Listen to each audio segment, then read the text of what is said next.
The woman in room 412 told her husband the ceiling was breathing. Not moving. Not shifting. Breathing.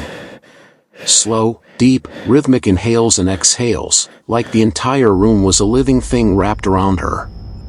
She told him this 2 hours after a routine hip replacement at Kellerman Medical Center in Columbus, Ohio. She told him she could see faces forming in the acoustic tiles. She told him someone was standing in the corner watching her, a tall figure who never moved, who had no features, just the suggestion of a head tilted slightly to the right, watching. Her husband called the nurse. The nurse came in, checked her vitals, and said, completely calmly, that sometimes happens after anesthesia. Try to get some rest. She wasn't reassured. The figure in the corner was still there. She kept her eyes on it for 6 hours. By morning it was gone. She went home 2 days later, didn't tell her doctor, assumed she was losing her mind, and spent the next 14 months too embarrassed to tell anyone except her husband. Welcome to Haunting Stories. What I'm about to tell you isn't fiction. Her name is Donna Calloway. She's 61 years old. She lives in Westerville, Ohio. And she was one of at least 38 people who experienced nearly identical post-operative hallucinations at Kellerman Medical Center between 2015 and 2017, all under the care of the same surgical team, all involving the same anesthesiologist, all dismissed by hospital staff who acted like they'd heard it before. Because they had. My name is Peggy Morse. I'm an investigative journalist based out of Columbus. I've spent the last 2 years pulling on this thread. I want to tell you what I found. But first I need you to understand something. When I started this story, I thought I was investigating a medical scandal. A doctor who crossed lines. Patients who were harmed. I had no idea I was also investigating myself. I first heard about Kellerman in October of 2022. A source forwarded me a message, no name, no signature, just a Gmail address that was a random string of numbers. The message said 3 words and a question mark, Kellerman. Ask patients. Why? That's it. That's all I had. Investigative journalism runs on tips like that. Most of them go nowhere. You pull the thread and there's nothing attached. But something about that message sat with me. I'd driven past Kellerman 100 times. It's on the east side of Columbus, this big beige brutalist building that looks like someone designed a hospital in 1974 and never updated the exterior. Has a good reputation. Major teaching affiliate. The kind of place people trust. I started with public records. Ohio Medical Board Complaint Database. I searched Kellerman going back 10 years. Most of what I found was routine. A billing dispute. A prescription error that had been addressed. And then, buried in filings from 2018, a single complaint marked resolved, insufficient evidence. Patient complaint. Post-operative psychological disturbance. The name of the physician, Dr. Felix Drum, anesthesiologist. I wrote the name down. I searched it. Felix Drum had been at Kellerman since 2011. Board certified. Published 2 papers on anesthesia protocol in regional journals. No other complaints on record. Clean file. 1 complaint. Resolved. Insufficient evidence. I almost moved on. Instead, I filed a FOIA request for all patient complaints at Kellerman between 2014 and 2019 that referenced psychological symptoms post-surgery. Took 11 weeks to come back. When it did, there were 9 complaints. 9 that made it to the formal complaint stage. And every single one had been closed. Resolved. Insufficient evidence. 9 times. Same resolution. Same language. Like a template. I started making calls. Finding the patients wasn't easy. Medical records are protected. I couldn't subpoena anything yet. What I could do was use the complaint filings, which are public once resolved, to find names, cross-reference those names with local news mentions, obituaries, LinkedIn profiles, anything publicly attached to a surgery at Kellerman. It took weeks of work. Most of it dead ends. Donna Calloway I found through a Facebook post she made in 2019. She'd joined a support group for people who'd experienced post-operative psychological disturbances. The group was private, but a comment she'd left had been shared publicly somewhere. She mentioned the hospital by name, mentioned seeing figures in her room, mentioned being dismissed by staff.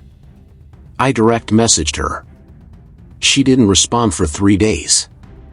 When she finally did, the message was one sentence: "I've been waiting for someone to call." We met at a Panera in Westerville on a Tuesday morning. She brought a notebook. She'd been keeping notes since it happened because she said writing it down was the only way she could convince herself it was real. She'd written dates, times, specific visual details. The figure in the corner. The breathing ceiling. The moment around 3 a.m. when she heard what she described as whispering that seemed to come from inside the walls rather than from any human source. She told me the whispering wasn't random noise. It had rhythm. Pattern. Almost like someone talking quietly in another language she couldn't identify. She told me it felt directed at her, like whatever was whispering knew she was listening. She pulled out her notebook and showed me her notes from that night. The handwriting was shaky, urgent, written in real time. At the bottom of the first page she'd written the same phrase over and over, smaller and smaller until it barely fit between the lines. "It knows I'm here. It knows I'm here. It knows I'm here." She'd pressed so hard with the pen that the words had imprinted on the next 3 pages. I asked Donna if she'd been told about any unusual medications before surgery. She said no. Standard pre-op briefing, standard consent forms, standard procedure. She had no reason to suspect anything. But she'd since done her own research. She'd been a pharmacist's technician for 22 years, and she had a theory about what had been administered to her. She's. Add a word I didn't know at the time. Ketamine. Not standard dosage. Not standard application. But ketamine, administered at specific levels, can produce intense dissociative hallucinations.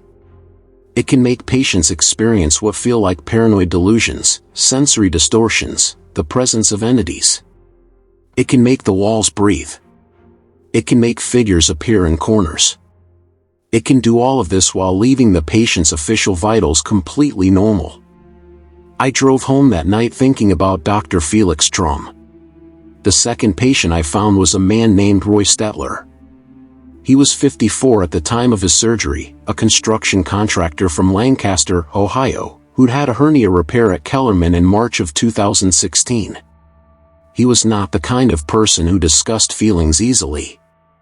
When I found him through a mutual contact, a paralegal who'd briefly considered taking his case before dropping it, he told me he didn't want to talk about it. I asked him to give me 10 minutes. He gave me 45. Roy's experience was different from Donna's in its details but identical in its structure. The surgery went fine. Recovery started normally. Then somewhere around 2 hours post-op, something shifted.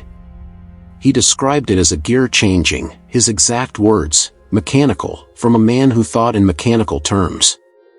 One moment he was groggy in a hospital bed.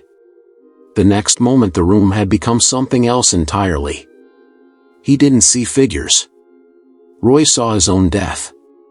Not a vision, not a dream, but what he experienced as a fully real preview of his own funeral. He was there.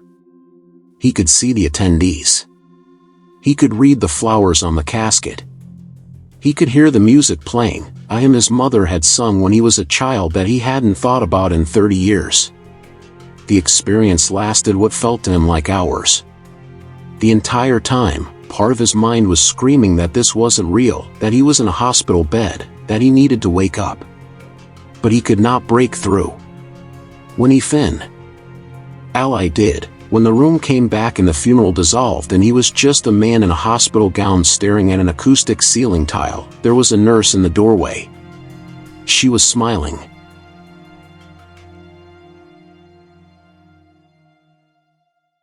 Not an unkind smile. Not a malicious smile.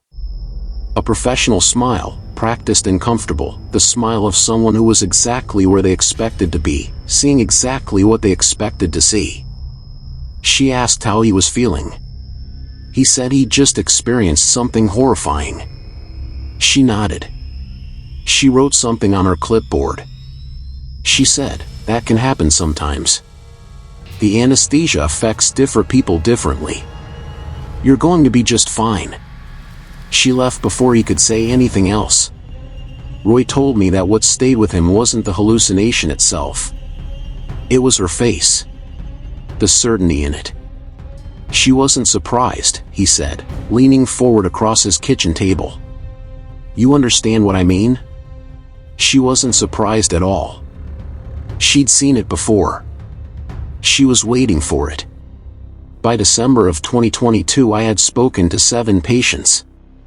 7 people, different ages, different procedures, different personal histories, different hallucination content. But 3 things were consistent across every single account. The hallucinations began approximately 90 minutes to 2 hours post-op, every time. They lasted between 4 and 8 hours, every time. And when patients reported them to hospital staff reacted with 0 surprise, every time. 7 patients. Same timeline. Same reaction from staff. I wrote up my findings and sent them to my editor at the Columbus Dispatch. She told me it was compelling, but I needed documentation. Anecdotes from patients weren't enough. I needed something from inside the hospital. I needed medical records, or logs, anything that could be used to demonstrate a pattern that was deliberate rather than coincidental. I needed someone on the inside. I'd been emailing the original anonymous Gmail address every few weeks since the first message, giving updates, asking questions, getting nothing back. Then in January of 2023, I got a response. It was short. "There's a nurse. Her name is Ange La Pryor. She worked in the post-op recovery unit at Kellerman from 2014 to 2018. She was let go in April 2018. She knows." That was it. A name. No contact information. No other context. Finding Angela Pryor took me 2 weeks. She wasn't on LinkedIn. She wasn't practicing under that name at any Ohio hospital I could find. I finally tracked her through a nursing license renewal record to an address in Zanesville, about an hour east of Columbus. I sent a letter, actual paper, in an envelope. Old school. Sometimes it's the only thing that works. She called me from a block number 11 days later. Her voice was careful. Measured. The voice of someone who had spent years being careful. She agreed to meet me, but she named the location, a rest stop on I-70 near Hebron, and she named the time, 7 a.m. on a Wednesday, when the parking lot would be mostly truckers getting coffee and no one would notice 2 women talking at a picnic table. I was there at 6:45. She was already there when I arrived. Angela Pryor was younger than I expected. 34. She had the look of someone who'd lost a lot of sleep over a long period of time, not tired exactly, but hollowed out, like something that should have been there had been slowly removed. She had a tote bag with her. Inside the tote bag was a manila envelope. She put the envelope on the table between us and she said, before she said anything else, "I need you to understand that I signed a non-disclosure agreement when I left Kellerman. I need you to understand that this conversation, if it becomes public, will cost me legally. I need you to understand that I'm doing this anyway because I've spent 5 years not being able to sleep and I can't keep doing it." I told her I understood. She slid the envelope toward me. Inside were photocopied pages. Or logs. Anesthesia records. 17 patient files, names redacted, covering the period from January 2016 through November 2017. And there it was, documented in clinical shorthand that Angela translated for me line by line: ketamine, administered at doses significantly above protocol for the surgical procedures in question. Not standard. Not within approved parameters. Off-label. Off-protocol. Off the record in every official capacity except these internal logs, which had been filed in a secondary documentation system that Angela had been trained to access as a recovery unit nurse and which she suspected had been designed to be difficult to find. She pointed to a notation that appeared in nearly every file, the same initials, the same 3 letters in the lower right corner of the anesthesia record, confirming administration. FD. Felix Drum. Angela said she'd noticed the pattern in 2016. Patients coming out of routine procedures, knee replacements, hernia repairs, appendix removals, gallbladder surgeries, experiencing hallucinogenic episodes that bore no relation to their procedure or their pre-surgery health. She'd started tracking it herself, informally, because the hospital wasn't tracking it, or if they were, they weren't sharing the data with recovery staff. By late 2016, she'd documented 14 cases personally. 14 patients who came out of Dr. Drum's operating room experiencing visual and auditory hallucinations that lasted hours. She reported it to her supervisor. Her supervisor told her to document concerns through proper channels. She used proper channels. She filed an internal report in February 2017. In April 2017, she was called into a meeting with her supervisor and an HR representative and told that her performance had been found to be below standard. This was the first she'd ever heard of any performance concerns in 4 years of employment. She was given a written warning. She filed a second internal report in August 2017. In October 2017, she was placed on administrative leave. In April 2018, she was offered a severance package contingent on signing the non-disclosure agreement. She signed it. She told me she signed it because she had a daughter in 3rd grade and a mortgage and she needed the money and she was exhausted and scared and she didn't know who else to tell. She put her hands flat on the picnic table and looked at me. But I kept copies, she said. The 3rd patient account I need to tell you about is the one that changed the shape of everything I thought I was investigating. Her name, after redaction, appeared in Angela's files as patient 11. She'd had a laparoscopic cholecystectomy at Kellerman in July 2016, a gallbladder removal, one of the most routine abdominal surgeries in modern medicine. 23 minutes in the OR. She should have been home in 24 hours. What patient 11 reported in the intake interview I later obtained through a separate records request was different from every other hallucination account I'd collected. Different in a specific way that made my throat tighten the first time I read it. Patient 11 didn't see figures. She didn't see her death. She didn't see the walls breathe. What she experienced, said, beginning approximately 95 minutes after she came out of anesthesia, was a sustained, coherent conversation with a man in a white coat who sat at the foot of her bed and asked her questions. Not threatening questions. Clinical questions. He asked about her psychological history. He asked about any traumatic events she'd experienced before the age of 12. He asked about her relationship to her body and whether she'd ever experienced dissociation. He asked, and this is the part that made me stop reading, put the file down, and sit for a moment in absolute silence. He asked whether she'd ever been made to feel that her perception of reality wasn't trustworthy. She reported this conversation in detail to a staff member. She described the man as calm, professional, precise in his questions, taking notes on a clipboard as she answered. She said it felt like a psychiatric evaluation. She asked the staff member who the man in the white coat had been. The staff member checked. Said there was no record of any psychiatric evaluation being conducted that evening. The man, apparently, hadn't been there. Or someone had gone to considerable effort to ensure he officially hadn't been. Patient 11 was discharged the following morning.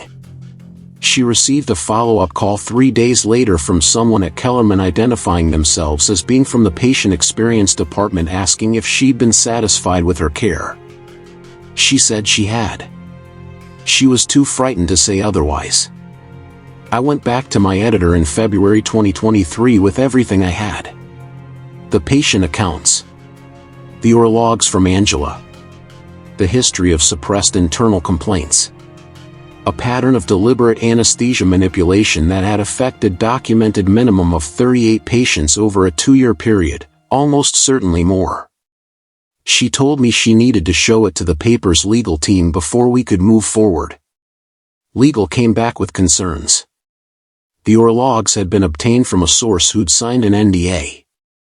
Patient accounts were powerful but still anecdotal without corroborating medical records.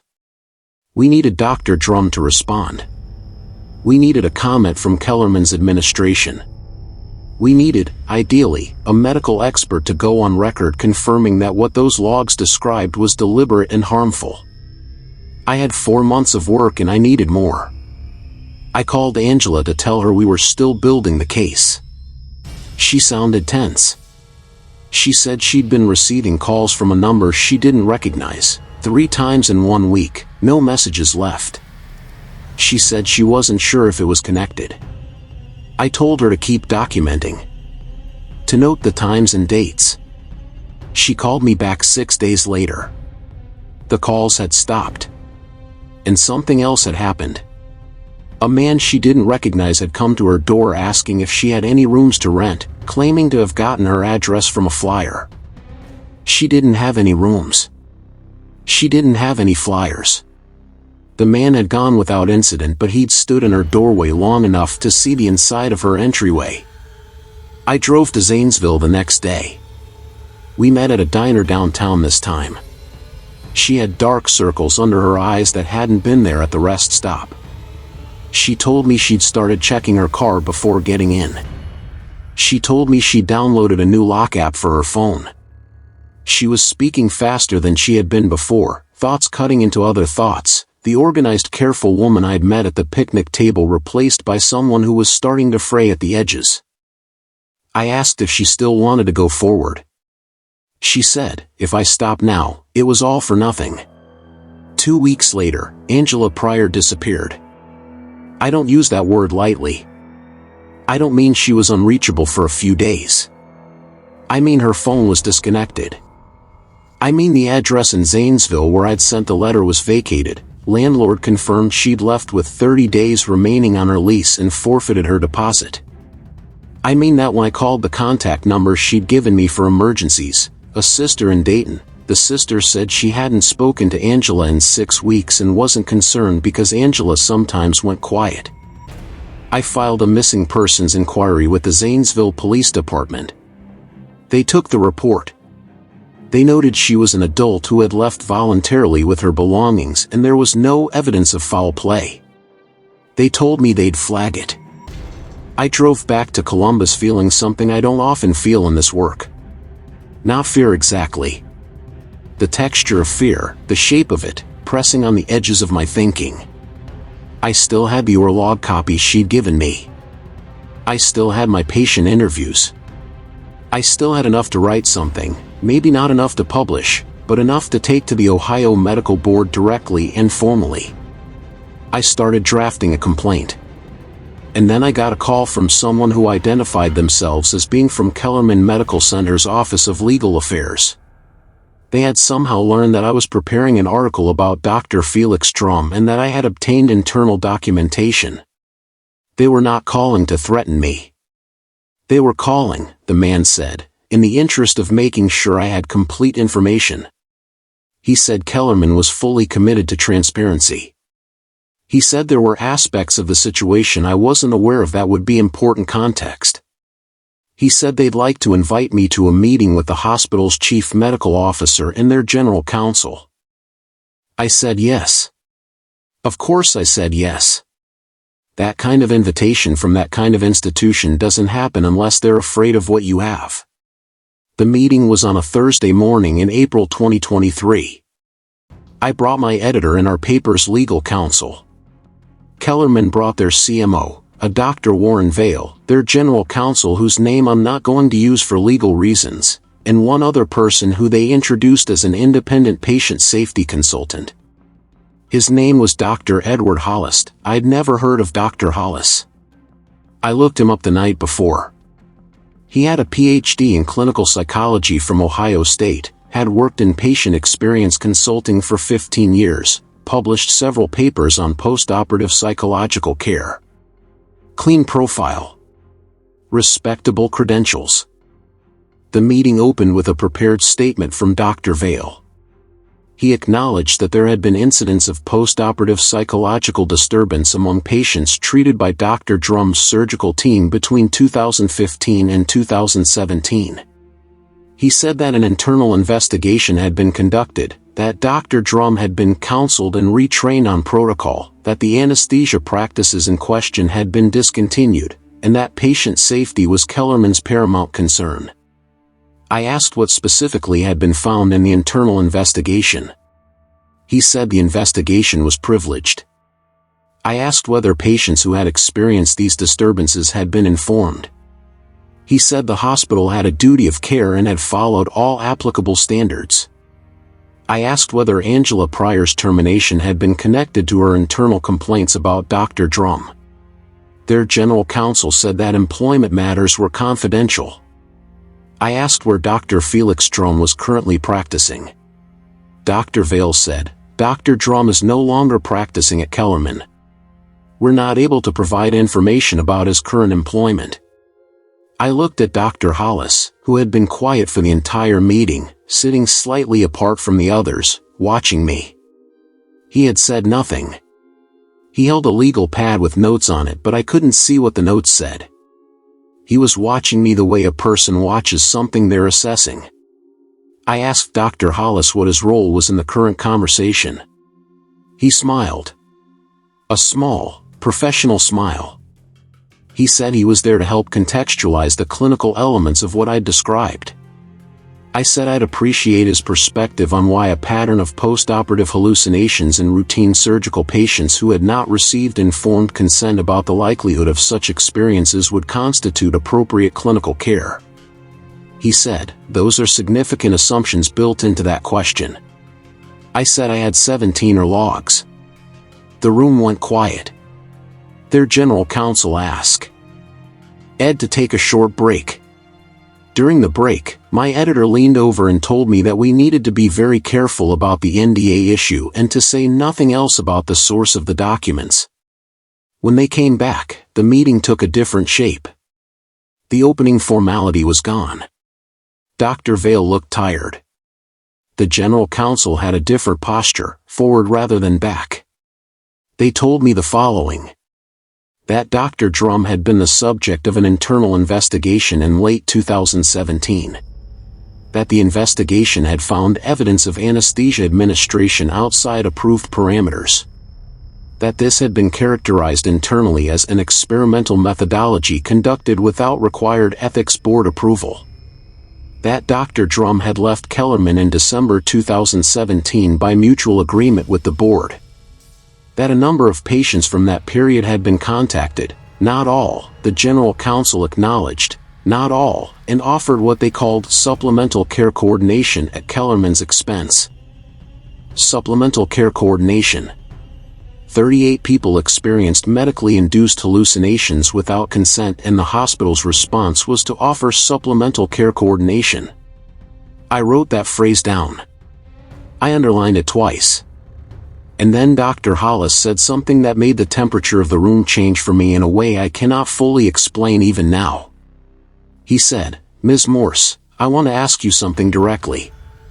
Do you have any personal history with Kellerman Medical Center? I said I didn't. He nodded. He made a note on his legal pad. And something in the way he made that note, the deliberateness of it, the slight pause before setting the pen back down, made the hair on the back of my neck stand up. I published the piece 6 weeks later, in June of 2023. It ran over 2 days in the Dispatch and got picked up nationally. The Ohio Medical Board announced a formal investigation into Dr. Drum. 3 state legislators called for hearings. Kellerman released a statement expressing deep regret for any distress caused to patients and announcing a comprehensive review of anesthesia protocols. Angela Pryor had not been found. I thought it was over. The story was out. The investigation was started. I'd done what I'd set out to do. And then I went home, and I couldn't sleep, and I lay in the dark thinking about Dr. Hollis asking whether I had a personal history with Kellerman, and I couldn't understand why that question had landed in me the way it had, sitting there with a faint hook, pulling. I didn't have a history with Kellerman. I knew I didn't. I'd never been a patient there. I'd never had surgery there. But at 3 in the morning, lying awake, I tried to remember the last time I had had surgery. Any surgery. Anywhere. And I couldn't. I'm 41 years old. I have had my wisdom teeth removed. I had my appendix out when I was 19. I have had 2 outpatient procedures as an adult. I know all of this. I have documents for all of this. But sitting in the dark at 3 a.m. I realized with a coldness that started at the base of my spine that I could not remember the name of the hospital where I'd had what I vaguely recalled as a minor procedure in the fall of 2021. Something abdominal. Something routine. I remembered the recovery, watching television in my apartment for a few days, eating soup, feeling tender on one side. I remembered the lead-up, a referral from my primary care physician, a consultation, consent forms. I could not remember the name of the hospital. I called my primary care physician's office when it opened at 8 the next morning. I asked them to pull my referral history for 2021. The nurse came back after a few minutes. She said, "Looks like we referred you to Kellerman Medical Center in September 2021. Laparoscopic procedure. Looks like it went fine. Do you need the records?"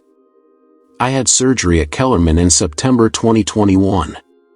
2 years before I published the story. For years after the documented period of Dr. Drum's anesthesia experiments. He was gone by 2021, I confirmed that. He left in 2017, so the specific protocol shouldn't have applied to me. But I had been in that hospital. I had been under anesthesia in that hospital. And I had somehow, in the years since, lost the memory of where I had that surgery. Not the surgery itself. Just the location. The name of the hospital, washed out of my recall like a photograph left in sunlight. I requested my records from Kellerman for the 2021 procedure. The orlog listed my anesthesiologist. It was not Felix Drum.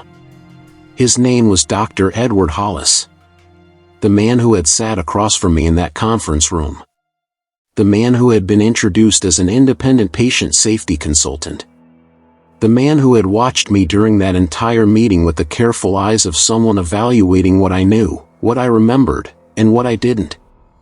I went through my notes from every session I'd had, every patient I'd spoken to, every document I'd reviewed. I looked at patient 11's file again, the woman who'd described a man in a white coat asking her questions about her psychological history, her relationship to reality, her sense of whether her perceptions were trustworthy. I looked at the description of that man she provided. Calm. Professional. Precise. Taking notes. Dr. Hollis had not been at Kellerman as a consultant for the legal meeting. He had been there to see me. To sit across from me. To find out what I knew. And to determine whether I remembered him. I don't know what was administered to me in that operating room in September 2021. My records show standard-approved anesthesia protocols. Dr. Hollis was Felix Drum's colleague. I found that later. They'd overlapped at Kellerman for 3 years. They'd co-authored one of those regional papers. Whatever Dr. Drum had been doing, Dr. Hollis knew. Whatever Dr. Hollis understood about the effects of what they'd been giving patients, he used it. The Ohio Medical Board investigation into Felix Drum is ongoing. Dr. Hollis's credential as an independent consultant has been referred for review. I've given my records and my account to the investigators. Angela Pryor has not been found. The logs I got from her are in the hands of the board. I have been in therapy since last July. Not because I've had hallucinations. Not because I can identify specific experiences that I can trace back to that surgery. But because I am a journalist who investigates hidden things for a living, and I cannot look at a 2-year gap in my memory of a hospital's name without feeling the shape of what might have been taken. I have spent 4 months trying to remember if anything happened during my recovery from that surgery that I dismissed, minimized, explained away. I have spent 4 months asking myself whether there were nights I didn't account for. Mornings with a texture I couldn't explain. Moments where the room felt just slightly too alive. And I have found nothing solid. Nothing I can put in a file and hand to an investigator. Just the soft, persistent feeling of a door I can't quite open, in a room I didn't know was there. Maybe that's nothing. Maybe that's everything. This has been Haunting Stories. If what you just heard made you want to check your surgical records, I understand. Subscribe if you dare. Because the next story is already waiting. And it might be closer to home than you think.